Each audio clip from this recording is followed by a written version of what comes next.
അത് വളരെ ലോജിക്കായിട്ട് വളരെ വിമർശനാത്മകമായി നോക്കുമ്പോൾ ചെയ്യാൻ പറ്റും. കാരണം യോഗയില് 4 അധ്യായമാണ് യോഗസൂത്രത്തിൽ. സമാധിപാദം, സാധനപാദം, വിഭൂതിപാദം, കൈവല്യപാദം. അതിൽ സമാധിപാദത്തിൽ 24ാമത്തെ ശ്ലോകം ക്ലേശകർമ്മ വിഭാഗാശ്ചര്യ പരാമർശ പുരുഷവിശേഷ ഈശ്വര എന്ന് പറഞ്ഞു. ക്ലേശങ്ങളും കർമ്മങ്ങളും കർമ്മഫലങ്ങളും ഒന്നും നോക്കാത്ത ഒരു പുരുഷനല്ല, ഒരു വിശേഷ പുരുഷനാണ് ഈശ്വരൻ. അപ്പോൾ അതിൽ തന്നെ 39ാമത്തെ ശ്ലോകം പറഞ്ഞത് യഥാഭിമത ധ്യാനാദ, നിങ്ങൾ ദൈവത്തെ തന്നെ ആവണം നിർബന്ധമില്ല. യഥാഭിമത, നിങ്ങളെ ഇഷ്ടം പോലെ ആരെ വേണമെങ്കിൽ നിങ്ങൾക്ക് പൂജിക്കാം. ആരാധിച്ചുകൊണ്ടും ആരെ വേണം, കാറൽ മാക്സിനെ വേണം കാക്കാം, എംഗൽസിനെ വേണം കാക്കാം, മഹാത്മാഗാന്ധിനെ വേണം കഴിക്കാം, ആരെ വേണം പൂജിക്കാന്ന് യഥാഭി 39ാമത്തെ ശ്ലോകം. പക്ഷെ ഫസ്റ്റ് പറയുന്നുണ്ട് ആദ്യം തന്നെ യമനിയമങ്ങളിൽ അഹിംസ, സത്യം, അസ്തേയം, അപരിഗ്രഹം, ബ്രഹ്മചര്യം. 2ാമത്തെ നിയമത്തിൽ ശൗചം, സന്തോഷം, തപസ്, സ്വാധ്യായം, ഈശ്വര പ്രണിധാനം, ഈശ്വരനെ അർപ്പിക്കണം. പക്ഷേ ആ ഈശ്വരന്റെ ഡെഫിനേഷൻ 24 കൊടുക്കുന്നുണ്ട്. ക്ലേശകർമ്മ വിഭാഗാശ, അത് പുരുഷനല്ല. പുരുഷൻ എന്ന് പറഞ്ഞാൽ ആത്മാവല്ല, നമ്മളെ ലോകത്തിലുണ്ടാകുന്ന ബ്രഹ്മമല്ല, ഒരു പുരുഷ വിശേഷം മാത്രമാണ്. ചിലപ്പോൾ മനുഷ്യനും ആവാലോ. ഈ യോഗ ജീവിതശൈലി രോഗങ്ങൾക്ക് ഒരു ഫലപ്രദമായ ചികിത്സ എന്ന രീതിയിൽ എത്രത്തോളം സാധ്യതയുണ്ട്? ഇപ്പോൾ ഇന്ത്യയിൽ ഒരുപാട് യോഗ ടെക്സ്റ്റുകളുണ്ട്. അതിൽ പ്രാക്ടിക്കലായിട്ട് 2 പുസ്തകങ്ങൾ മാത്രമേ ഉള്ളൂ. ഒന്ന് യോഗസൂത്രം, പതഞ്ജലിന്റെ 195 ശ്ലോകം. രണ്ടാമത്തത് 13ാം നൂറ്റാണ്ടിൽ പൂനെയിൽ ലോനാവാലക്കടുത്തുള്ള ഒരു സന്യാസി സ്വാത്മരാമൻ അദ്ദേഹം എഴുതിയതിന് 395 മുതൽ 398. ഇതിന്റെ പേര് ഹഠയോഗ പ്രദീപിക. സൈക്കോസമാറ്റിക് ഡിസീസൊക്കെ മാറും, അതായത് മനോജന്യ രോഗങ്ങൾ മാറും. തികച്ചും ഫിസിക്കലായിട്ടുള്ള രോഗങ്ങൾ മാറൂല. പക്ഷെ ഇവിടെ മനോജന്യ രോഗങ്ങളാണ് കൂടുതൽ. 60% മേലെ മനോജന്യ രോഗങ്ങളാണ്. അപ്പോൾ രോഗങ്ങൾ മാറാൻ പറ്റും, അതിന് സാധ്യതയുണ്ട്. മനോജന്യ രോഗങ്ങൾ മാത്രം, അതായത് സൈക്കോസമാറ്റിക്. യോഗ ചെയ്തിട്ട് മനോരോഗം വന്ന ആളെ അറിയാം. യോഗ ചെയ്ത് നിർത്തി പെട്ടെന്ന് വേറൊരു പേഴ്സണൽ സാഹചര്യം കൊണ്ട് യോഗ നിർത്തി ഡിപ്രഷൻ വന്ന് സൈക്കാട്രി ഡോക്ടറെ കണ്ട ഒരു അനുഭവം എനിക്ക് എന്റെ കൂടെ ജോലി ചെയ്യുന്നതിൽ. അതായത് സ്ഥായിയായ ഒരു മാറ്റവും സ്ഥായിയായ ഒരു പരിഹാരമാണ് നമുക്ക് ഏറ്റവും ജീവിതത്തിൽ പ്രാക്ടിക്കലായിട്ട് ചെയ്യാൻ പറ്റുക. അതല്ല, നമുക്ക് എന്തെങ്കിലും ചെയ്യുമ്പോൾ മാത്രം അതിന്റെ ഫലം ഉണ്ടാവുക, പിന്നില്ല. പിന്നെ ഫലം ഉണ്ടാവില്ല എന്നല്ല, എതിർ ഫലം ഉണ്ടാവുക. അതായത് ഒരു നെഗറ്റീവ് അപ്രോച്ച് ഉണ്ടാവുക എന്ന് പറഞ്ഞാൽ അത് ഇത്ര ശ്രേഷ്ഠമായ ഇത് ചെയ്യുന്ന ഒരാൾക്ക്, ഇപ്പൊ നമ്മള് ഉറക്കു ഗുളിക കഴിച്ചു കഴിഞ്ഞാൽ അതിന് അടിമപ്പെട്ടു, പിന്നെ നമ്മൾ ഉറക്കു ഗുളിക കണ്ടിന്യൂസ് ആയിട്ട് കഴിക്കണം എന്ന് പറയുന്നുണ്ട്. ഇതുപോലൊരു പവിത്രമായ യോഗ എന്ന് പറയുന്നത് നമ്മുടെ ധ്യാന കേന്ദ്രത്തിൽ പോയി അല്ല, മാനസികമായിട്ടും ശാരീരികമായിട്ടും എല്ലാ തരത്തിലും യോഗക്ക് ഒരു പവിത്രത ഉണ്ട് എന്ന് പറയുന്നുണ്ട്. അപ്പം ഇത് നേരെ എഗൻസ്റ്റ് ആയിട്ടും വരുന്നുണ്ട് എന്നുള്ളത് ഒരു സത്യമാണ്. അത് എന്റെ ഒരു അനുഭവം. ഞാൻ എന്റെ കൂടെ ജോലി ചെയ്യുന്ന ആള് ട്രീറ്റ്മെന്റ് എടുത്തിട്ടുണ്ട്. ഞങ്ങള് പിന്നെ ടെക്നിക്കൽ സ്റ്റാഫിന്റെ ഒരു ക്ലബ്ബ് യോഗ സംഘടിപ്പിച്ചു. പ്രത്യേക സാഹചര്യം മൂലം ടീച്ചർ മതിയാക്കി. പിന്നെ ഇവർ 1 മാസം ലീവായിരുന്നു. പേഴ്സണലായിട്ട് അന്വേഷിച്ചപ്പോൾ അവർക്ക് ചെറിയൊരു ഡിപ്രഷൻ ആയിരുന്നു. അപ്പം ഇത്രയും പവിത്രമായ ഒരു കാര്യത്തിന് ഇങ്ങനെ ഒരു സൈഡ് എഫക്റ്റ് ഉണ്ട്. ഇതൊന്നും ഒരു ശാശ്വതമായ പരിഹാരമാണെന്ന് തോന്നില്ല. അങ്ങനെ പരിഹാരം ഉണ്ടെങ്കിൽ നമ്മൾ ഒരു 6 മാസം യോഗ ചെയ്ത് നമുക്ക് ഒരു 6 വർഷം ലൈഫ് ലോങ് നമ്മളൊരു അസുഖമോ ക്യാൻസറോ വേറൊരു തടിയോ ഒന്നും കുറയുന്നില്ല. ഇതിനെല്ലാം നമ്മൾ സാധാരണ അലോപ്പതിയിലേക്ക് തന്നെ പോകുന്നുണ്ട്. ഒരു തടി 6 മാസത്തോണ്ട് കുറഞ്ഞാൽ ഡബിൾ പിന്നെ വെയിറ്റ് ആയിട്ടാണ് യോഗ നിർത്തിയിട്ടുള്ള അനുഭവം പറയുന്നത്. അപ്പൊ നമുക്ക് സ്ഥായിയായ ഒരു പരിഹാരം ഉണ്ടോ, യോഗക്ക് അത്രമാത്രം ഒരു പ്രാധാന്യം ഉണ്ടെങ്കിൽ അത് എങ്ങനെയാണെന്നും കൂടി അറിയണമെന്നുണ്ട്. എന്ന് വെച്ചാല് നമ്മുടെ യോഗ എന്ന് പറഞ്ഞാൽ ഇപ്പൊ നമ്മൾക്ക് ജോലി ചെയ്താൽ മാത്രമേ കൂലി. യോഗ എന്ന് പറഞ്ഞാൽ ഒരു ബാങ്ക് ഡെപ്പോസിറ്റ് അല്ല. യോഗ ചെയ്യുന്ന സമയത്ത് ദിവസം അന്നന്ന് ചെയ്ത അന്നന്ന് കൂലി എന്ന് പറഞ്ഞ മാതിരിയില്ല. പിന്നെ പറഞ്ഞ വെച്ചാൽ യോഗ ചെയ്യുമ്പോൾ പാലിക്കേണ്ട കർമ്മങ്ങളുണ്ട്. നമ്മൾ ചില യോഗകൾ ശീർഷാസനം, ബ്രഹ്മചര്യ ആവശ്യമുണ്ട്. ഇങ്ങനെയുള്ള പല ആസനങ്ങൾ ചെയ്യുമ്പോൾ അതിൻ്റെ തത്വങ്ങളും അതിന് വേണ്ടുന്ന കാര്യങ്ങളും ചെയ്തുകൊണ്ട് ചെയ്യണം. അപ്പൊ ഇത് 24 മണിക്കൂർ മുമ്പേയും പിന്നും ബ്രഹ്മചര്യം ചെയ്തുകൊണ്ട് വേണം ശീർഷാസനം ചെയ്യാൻ. അതുപോലെ പല ആസനങ്ങളുണ്ട്. ഇത് ഇങ്ങനെ ചെയ്യാൻ പറ്റാത്ത ആൾ ചെയ്യിപ്പിച്ച് ആസനങ്ങൾ ചെയ്തുകൊണ്ട് അതിന് സൈഡ് എഫക്ട് വരുന്നതെന്ന് മാഡം പറഞ്ഞു. ഒരു കാര്യവും പിന്നെ ഞാൻ ഒന്ന് ഇടപെടുന്നതാണ്. അതായത് യോഗ ഇത്രമാത്രം പ്രാധാന്യമുള്ളതാണ്, അതിന് അതിൻ്റെതായ നെഗറ്റീവ് ഫലങ്ങളും ഉണ്ട്. അപ്പൊ ഈ ചെയ്യിക്കുന്ന ആൾ എത്രത്തോളം ആചാര്യനായിരിക്കണം എന്നുള്ളതാണ് എന്റെ ഏറ്റവും വലിയൊരു ക്വസ്റ്റ്യൻ. അതായത് നമുക്ക് വ്യക്തിപരമായിട്ട് യോഗയിലോ വേറെ ഒന്നിലോ യാതൊരു ബന്ധമില്ലാത്ത ആൾ ഉടനെ ഒരു ദിവസം രാവിലെ പുസ്തകം അടിച്ചങ്ങിറക്കി എന്റെ ഗുരു ഇന്ന ആളാന്ന് പറഞ്ഞു, അയാളെ കീഴിൽ ഒരു 100 പെണ്ണുങ്ങൾ പോയിട്ട് ശ്വാസം കഴിക്കുന്നുണ്ട്, വിടുന്നുണ്ട്, കിടക്കുന്നുണ്ട്, നമ്മൾ പോകുമ്പോൾ എല്ലാ വൾഗാരിറ്റിയും അവിടെ കാണുന്നുണ്ട്. അത് ഏത് തരത്തിൽ അനുവദിക്കപ്പെടുന്നില്ലതാണ് എന്റെ ഒരു ഏറ്റവും വലിയ ഞാൻ ഈ ചർച്ചയിൽ വന്നത് അത് ചോദിക്കാനാണ് സത്യത്തിൽ. അതായത് ആചാര്യൻ, ഗുരു, ഇങ്ങനെ തുല്യമായ ആൾക്കാർ ചെയ്യുന്ന ഒരു കാര്യം ഏതാക്കും ഏത് സമയം ഏടിയും കുറച്ച് പൈസ ഡെപ്പോസിറ്റ് ചെയ്യാനുണ്ട്, ഒരു റൂം എടുക്കാൻ പറ്റുന്നുണ്ടെങ്കിൽ യോഗ ചെയ്യാം.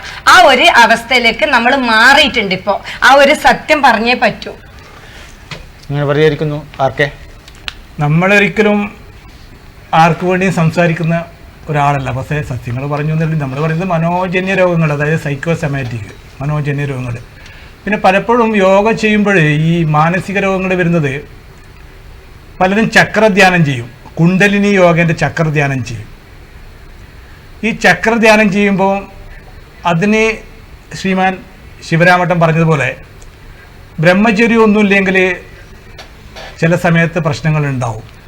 ചക്രധ്യാനം നല്ലോണം ശ്രദ്ധിക്കണം.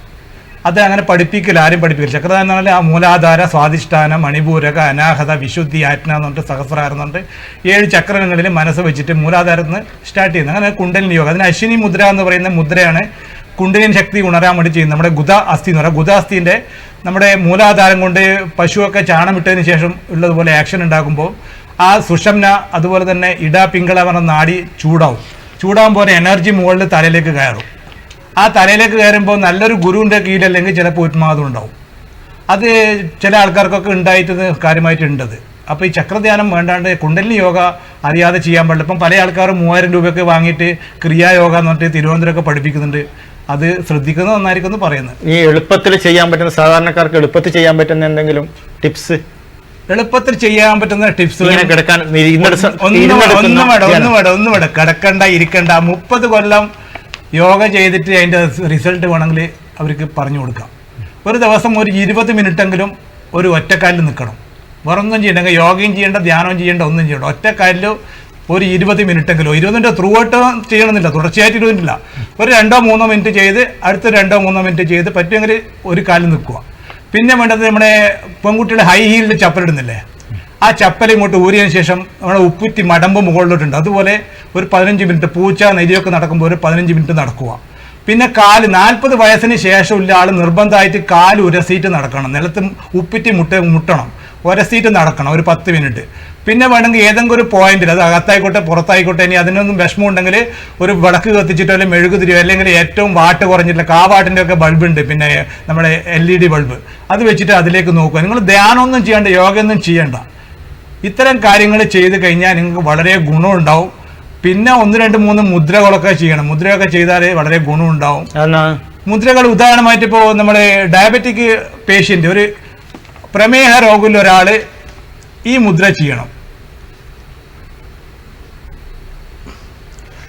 നമ്മുടെ മോതിരവിരൽ അമർത്തി കൊടുത്തിട്ട് ഇങ്ങനെ ചെയ്യണം. മോതിരവിരൽ അമർത്തി കൊടുത്ത് ചെയ്യണം. ഇത് 2 കൈയിലും ചെയ്യണം. അത് ഈ പ്രമേഹമുള്ളവർക്കൊക്കെ ഒരുപാട് ഗുണം ചെയ്യും. ഡൈജഷൻ ഉണ്ട്, അതായത് ദഹനം വളരെ ഉണ്ട്. മുദ്ര എന്നൊരു യോഗമുണ്ട്, പല ആൾക്കാർക്കും അറിയില്ലാന്ന് തോന്നുന്നു. ഈ തന്ത്രയോഗയിൽ നിന്ന് മാറ്റിയെടുത്ത മുദ്രകളുണ്ട്, ഒരുപാട് മുദ്രകളുണ്ട്. ആ മുദ്രാ യോഗമുണ്ട്. അതൊക്കെയാണ് ഈ തന്ത്രയോഗയിലെ മുദ്രകളായിരുന്നു ആദ്യം നാട്യശാസ്ത്രത്തിലൊക്കെ ഉപയോഗിച്ചിരുന്നത്. പിന്നീട് മെല്ലെ മെല്ലെ മാറ്റിയിട്ടാണത് ഈ ലെവലിലേക്ക് വന്നത്. പിന്നെ ചെയ്യാൻ പറ്റുന്നത്, നമുക്ക് കാര്യമായി ചെയ്യാൻ പറ്റുന്നത് ഇങ്ങനെ പിടിക്കുക. ഇത് അപാന, 2 വിരലും ഇത് പിടിക്കുക. ഇത് അപാന മുദ്ര എന്ന് പറയും. അത് ചെയ്ത് കഴിഞ്ഞാൽ ശാന്തമായ അവസ്ഥയുണ്ടാവും, മനസ്സിന് പ്രശ്നങ്ങൾ കുറയും. പിന്നെ പ്രോബ്ലങ്ങൾ, ഡയബറ്റിക് ഒക്കെ ഉണ്ടാകുന്ന ടെൻഷൻ കുറഞ്ഞു വരും. പിന്നെ നല്ല വണ്ണം ഉണ്ടെങ്കിൽ, തടി അധികം ഉണ്ടെങ്കിൽ ഈ വിരലും ഇങ്ങോട്ട് പിടിക്കുക. ഈ വിരലും ഇങ്ങോട്ട് വെച്ചിട്ട് ഇത് അമർത്തി കൊടുക്കുക. കൊളസ്ട്രോൾ കൂടുതലുള്ളവർക്ക് ഇത് നല്ലോണം മാറ്റം ഉണ്ടാവും. കൊളസ്ട്രോൾ അതുപോലെ തന്നെ വണ്ണം കൂടുതലുള്ളവർക്ക് ഒരു 6 മാസം ചെയ്ത് കഴിഞ്ഞാൽ വണ്ണം എന്തായാലും കുറയും. ഇത് ചെയ്യണം. ഒരു 10ഓ 15ഓ എല്ലാം ഒരു 20 മിനിറ്റോ 30 മിനിറ്റോ ചെയ്യണം. അങ്ങനെ പറയുന്നത് അത് കുറയെന്ന് പറഞ്ഞാൽ ഈ നാഡികളും തമ്മിൽ വളരെ ബന്ധമുണ്ട്. തലച്ചോറ് വളരെ ബന്ധമുണ്ട്. ഓരോ നാഡിയും, നമ്മുടെ നാഡിയും തലച്ചോറ്. നിങ്ങളൊരു നല്ലൊരു ന്യൂറോ സർജനെ കണ്ടു കഴിഞ്ഞാൽ അവർ പറഞ്ഞു തരും. ചോദിച്ചാൽ പരിയാരം മെഡിക്കൽ കോളേജിലോ അല്ലെ എവിടെ പോയിട്ട് ന്യൂറോ സർജൻ ചോദിച്ചാൽ അവർ നാഡിനെ പറ്റി പറഞ്ഞു തരും. ഈ സെൽഫ് ഹിപ്നോട്ടിസം നടക്കാൻ സാധിക്കുമോ? ശവാസനത്തിൽ കൂടിയിട്ട് ശവാസനത്തിൽ സെൽഫ് ഹിപ്നോട്ടി, ആ ശവാസനത്തിൽ തന്നെ സെൽഫ് ഹിപ്നോട്ടിസം ചെയ്യില്ല. അത് വലന്ന് കടന്നിട്ട് ആദ്യം നമ്മൾ പറയണം, നിന്റെ തള്ളവിരൽ തളർന്നിരിക്കുകയാണ്, ഇപ്പോൾ നിന്റെ പാദം തളർന്നിരിക്കുകയാണ്, മുട്ട് തളർന്നിരിക്കുകയാണ്. അങ്ങനെ ഓരോന്ന് തളർത്തി കൊണ്ടുവന്നിട്ട് നമ്മുടെ തല സഹസ്രാരം വരെ എത്തിച്ചിട്ട് അതിനുശേഷം വേണമെങ്കിൽ നിങ്ങൾക്ക് പോസ്റ്റ് ഹിപ്നോട്ടിസം ചെയ്യാൻ പറ്റും. പോസ്റ്റ് ഹിപ്നോട്ടിസം നമ്മൾ തന്നെ ചെയ്യാൻ പറ്റും. നമ്മുടെ മനസ്സ് പുറത്തേക്ക് നമ്മൾ കമാൻഡ് കൊടുത്തു കഴിഞ്ഞാൽ സെൽഫ് ഹിപ്നോട്ടിസം ചെയ്യാൻ പറ്റും. സുഖം ചെയ്യാൻ പറ്റും. യോഗ ശ്രീ രവിശങ്കർ അദ്ദേഹത്തിന്റെ ക്ലാസ്സിൽ യോഗ ചെയ്തവര് റെസ്റ്റ് എടുക്കുമ്പോൾ ഉറക്കത്തിൽ തനിയെ ചിരിക്കുന്നു പറയുന്നത് എങ്ങനെ അംഗീകരിക്കാൻ പറ്റും? ഞാൻ പങ്കെടുത്തതാണ്, ഞാൻ ചിരിച്ചിട്ടില്ല. ഞാൻ പിറ്റേ ദിവസം യോഗ ക്ലാസ്സിന് പോയില്ല. കാരണം നമുക്ക് എന്ത് അനുഭവപ്പെടുന്നോ, നമുക്ക് എഫക്റ്റീവായ കാര്യമല്ലാതെ നമ്മൾ എങ്ങനെ അത് അംഗീകരിക്കും എന്നുള്ളതാണ് എൻ്റെ ഏറ്റവും വലിയ ചോദ്യം. ഒരാൾ ഈ ചിരിക്കുന്ന പറഞ്ഞാല് കുറെ ആള് മനഃപൂർവ്വം ചിരിക്കുന്നുണ്ട്, കുറെ ആള് ചിരിക്കുന്നില്ല. എല്ലാവർക്കും ഈ ചെയ്ത അനുഭവം നമ്മളെ മനസ്സിലേക്ക് അങ്ങനെ ആവാഹിച്ച് എന്തോ ഒരു മാന്ത്രിക ശക്തിയിലെ എടുക്കുന്ന, അല്ലെങ്കിൽ ഞരമ്പിലെ പിന്നെ ബ്ലഡിലെ തലച്ചോറിലെ എടുക്കുന്നുണ്ടെങ്കിൽ ഈ അനുഭവം എല്ലാവർക്കും ഉണ്ടാവണം. ഈ അനുഭവം ഇല്ലാത്ത ഒരാളാണ് ഞാൻ. അതായത് എനിക്ക് ചിരി വന്നില്ല, എല്ലാരും റെസ്റ്റ് എടുക്കുന്നു. പിന്നെ വേറെ അതിലൊരു കാര്യം ഉണ്ടായത്, എല്ലാരെ കൊണ്ടും പ്രായഭേദമന്യേ ഡാൻസ് കളിപ്പിക്കുന്നു. അതായത് അതാ മനസ്സിലുള്ള ആ ഒരു സങ്കോചം പോവാൻ എന്നാ പറയുന്നത്. പക്ഷെ അതിൽ പങ്കെടുത്ത് ഡാൻസ് കളിച്ചത് പിന്നെ ഈ വീട്ടിലെത്തുമ്പോൾ ഡാൻസ് ഇല്ല, ചിരിയില്ല, പാട്ടില്ല, ഒന്നുമില്ല. ഈ താൽക്കാലികമായ ഒരു ചിരിയിലോ താൽക്കാലികമായ ഒരു ഡാൻസിലോ ഇതെന്തോ ആരോ ആവാഹിച്ചെടുത്ത് താൽക്കാലികമായിട്ട് ഒരു പ്രസ്സിങ്, താൽക്കാലികമായിട്ട് മൈൻഡിലേക്ക് ഒരു പ്രസ്സിങ് കൊടുക്കുന്നു. പിന്നെ അതിന് നമ്മൾ വിഡ്രോ ചെയ്യുന്നു. പിന്നെ ഒന്നുമില്ല. പിന്നെ ഇത് തുടർച്ചയായിട്ട് പോയവരോട് ചോദിക്കുമ്പോൾ മൃഗങ്ങളൊക്കെ പണ്ടേ ആസനം എടുക്കുന്നുണ്ട്. വയറുവേദനയുള്ള സമയത്ത് പൂച്ചയും നായും ഒക്കെ ഇങ്ങനെ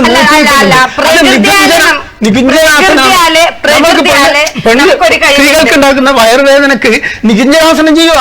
അല്ല, വേറൊരു കാര്യം പറയാനുണ്ട്. പക്ഷെ പ്രകൃതിയാല് ഇപ്പൊ പട്ടി വിരമരുന്ന് കൊടുത്തില്ലെങ്കിൽ നാടൻ പട്ടി പുല്ല് തിന്നിട്ട് അവർക്ക് സ്വമേധയുള്ള പിന്നെ വേംസിനെ പുറത്തേക്ക് തള്ളാനുള്ള ഒരു കഴിവ് പിന്നെ പ്രകൃതിയാല് മൃഗങ്ങൾക്കുണ്ട്. അത് ഞാൻ നേരിട്ട് അനുഭവിക്കുന്ന ഒരാളാണ്. അതായത് നമ്മൾ കൊടുത്താൽ കഴിക്കാത്ത പട്ടീനെ നമ്മൾ എന്തെങ്കിലും ഒരു വാക്കിങ്ങിന് കൊണ്ടുപോകുമ്പോൾ അവര് പുല്ല് പറിച്ചു തിന്നും. അതൊരു പ്രകൃതിയാലെ ഉള്ള ടെൻഡൻസി, അത് നമ്മൾ അംഗീകരിക്കുന്നത്. ഇന്നലെ വന്ന ആചാര്യം കാണിച്ചു കൊടുക്കുന്നത് ഉറക്കം വരും, ചിരി വരും, അല്ലെങ്കിൽ വേറെ എന്തെങ്കിലും മാറ്റം ഉണ്ടാവുന്ന 2 മാസം യോഗ ചെയ്ത അംഗീകരിക്കാനാവില്ല. സ്ത്രീകൾക്ക് ഉണ്ടാകുന്ന ആർത്തവ വേദന മാറാൻ വേണ്ടിയിട്ട് നമ്മുടെ നിലത്തിൽ ഇരിവിരിച്ച് പ്ലെയിനായി കിടന്നാൽ തന്നെ മാറുന്നുണ്ട്. വീട്ടിൽ ചെയ്യേണ്ട പണികളും ഇതൊക്കെ കുറഞ്ഞത് കൊണ്ടല്ലേ. പിന്നെ വേറൊരു കാര്യമുണ്ട്. ഒരു കുട്ടി ജനിക്കുന്നതിന് മുമ്പേ ഡേ കെയറിൽ വിട്ടു. ഒരു 1ാം ക്ലാസ് പഠിക്കുന്ന കുട്ടീനെ കൂട്ടാൻ രാവിലെ വണ്ടി വന്നു. പിന്നെ വേറെ എന്തെങ്കിലും ഒരു കിണറിന് വെള്ളം എടുക്കുന്നില്ല, പിന്നെ കൈക്കോട്ടെടുത്ത് കൊത്തുന്നില്ല, വേറെ ഒരു സംഭവം ഒരു സ്ത്രീയും ചെയ്യുന്നില്ല. ഈ ഒരു മാനസികതയിലേക്ക് ഓടി എന്തിനു നടക്കുന്ന ആരെ ബോധിപ്പിക്കാൻ നടക്കുന്ന ആ സമയം 2 നേന്ത്രവാഴ വെച്ച് 2 കൊല കൊത്താനുള്ള ആർജവം ഒരു സ്ത്രീ കാണിക്കട്ടെ. എന്നിട്ട് നമുക്ക് യോഗയിൽ വിശ്വസിക്കാൻ യോഗ തെറ്റെന്ന് ഞാൻ പറയുന്നില്ല. താൽക്കാലികമായിട്ടില്ല ഈ ഒരു വാദം അംഗീകരിക്കാൻ പറ്റൂല. അങ്ങനെയാണെങ്കിൽ നമുക്ക് വീട്ടിലെത്തിയാലും അല്ലെങ്കിൽ എന്ത് തന്നെയായാലും നമുക്ക് ആ ഒരു ആസക്തി അതിന്റെ മേലെ വിശ്വസിച്ച് മുമ്പോട്ട് പോകാൻ പറ്റില്ല. പണ്ട് കാലത്ത് നമ്മുടെ അമ്പലങ്ങളിൽ അല്ലെങ്കിൽ പള്ളികളിൽ അല്ലെങ്കിൽ ക്രിസ്ത്യൻ പള്ളികളിൽ അവര് പോകുന്നത് രാവിലെ കുളിച്ച് നല്ല വൃത്തിയിൽ ചെയ്ത് അവിടെ പോയി നമസ്കരിക്കുന്നു. ഇനി പിന്നെ ഈ മുസ്ലിം സഹോദരങ്ങളാണെങ്കിലോ 5 നേരം നിസ്കരിക്കുന്നു.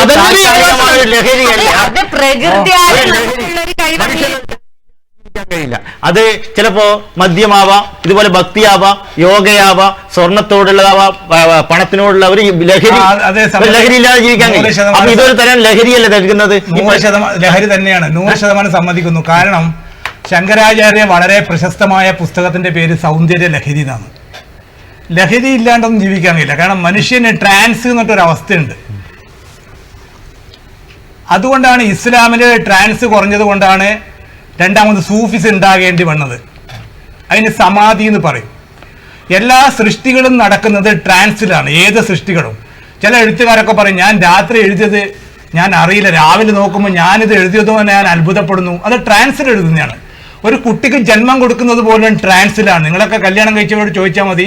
ഒരു ട്രാൻസ് ആ സമയത്ത് ഉണ്ടാവുന്ന ഒരു അവസ്ഥയിൽ ഒരു ട്രാൻസ് ഫീലിംഗ് ഉണ്ട്, ഒരു സമാധി ഫീൽ ഉണ്ട്. സമാധി എന്ന് പറഞ്ഞാൽ സമ്യക് ദി. അവിടെ ഒരു വോയിഡ്നെസ് ഉണ്ട്, അവിടെ ഒരു ശൂന്യത ഉണ്ട്. ആ ശൂന്യതയാണ് സുഖം. അതുകൊണ്ട് മനുഷ്യന് ഇത് വലിയ മെനക്കെട്ടിട്ട് ചെയ്യാൻ പറ്റുന്നതുകൊണ്ടാണ് കല്യാണം കഴിക്കുന്നത്.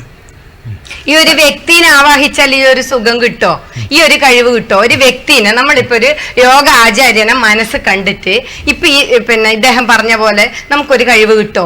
ഒരാളെ ഒരു വ്യക്തിനെ നമ്മൾ ആവാഹിച്ചിട്ടോ മനസ്സ് കണ്ടിട്ടോ അയാളെ രൂപോ സൗന്ദര്യമോ കഴിവോ നമ്മളെ മനസ്സ് കണ്ടു കഴിഞ്ഞാൽ ഇദ്ദേഹം പറഞ്ഞ പോലെയുള്ള മാറ്റങ്ങൾ, അതായത് പ്രസവോ കുട്ടിക്ക് ജന്മം നൽകലോ അല്ലെങ്കിൽ വേറെ എന്തെങ്കിലും നമുക്ക് ഒരു വ്യക്തിനെ ആവാഹിച്ചും കൊണ്ട് പറ്റുമോ? അല്ലെങ്കിൽ നമ്മൾ കാണാത്ത ഒരു ശക്തിനെ നമ്മൾ ആവാഹിച്ചും കൊണ്ട് എന്ന് പറഞ്ഞാൽ അതൊരു നമ്മുടെ മാനസികാവസ്ഥയാണ്. അല്ലാതെ ആരും ഉണ്ടാക്കി കൊടുക്കുന്ന ഒരു പ്രത്യേക കഴിവല്ല, ഇഞ്ചക്ഷൻ വെച്ച് കൊടുക്കുന്നതല്ല. അത് മനസ്സിലുണ്ടാവുന്ന ഒരു കാര്യം. അത് ഓരോരാൾക്കും ഓരോ തരത്തില്, അല്ല അല്ലാതെ ഒരു വ്യക്തിനെ ആവാഹിച്ചിട്ട് ഒരാൾക്ക് ഒരു കഴിവുണ്ടാക്കി കൊടുക്കാൻ എന്ന് പറഞ്ഞാൽ അത് പറ്റുന്ന കാര്യമല്ലല്ലോ. ആന്തരികമായ ഓരോ കോശങ്ങൾക്ക് പ്രാണശക്തി നൽകിക്കൊണ്ട് ആണ് യോഗയും ആസനവും ഇതൊക്കെ കൊണ്ട് അതിനെ പിന്നെ നല്ല ക്ലിയർ ആക്കിക്കൊണ്ട് ഇഷ്ടപ്പെട്ട ഒരാളെ മനസ്സിൽ വിചാരിച്ച പ്രസവം എളുപ്പാവുമെങ്കിൽ അങ്ങനെ നടത്താലോ. സൈക്കോളജിക്കൽ അങ്ങനെ നമുക്ക് ചെയ്യാലോ. ഇടവേളയിലേക്ക് പോവാ, ഉടനെ തിരിച്ചെത്താം.